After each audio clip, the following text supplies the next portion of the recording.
V majski reviji OL 168 ne moremo mimo zakona o varstvu okolja, ki je bil sprejet v začetku aprila in ga bo potrebno začeti izvajati.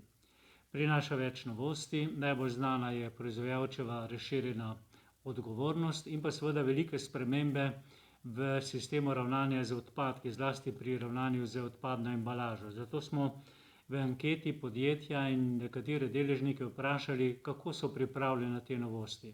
Najbolj značilen je odgovor Alenke Pirnat iz Medeksa, ki je povedala, da podjetja tavajo v temi, ker ne vejo, kako pristopiti k izvajanju zakona in da pričakujejo navodila zakonodajalcev, usmeritve njegove.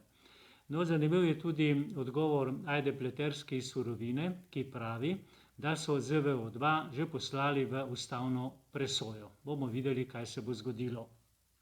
Posebej pa vabim k branju intervjuja o zelenem omrežju študentov. O njem govori predsednica Petrisa Čanji. Zeleno omrežje želi študentom vseh smeri povedati, pokazati, predstaviti trajnostni razvoj in jim omogočiti razvoj kompetenc, ki jih v podjetjih najbolj potrebujejo.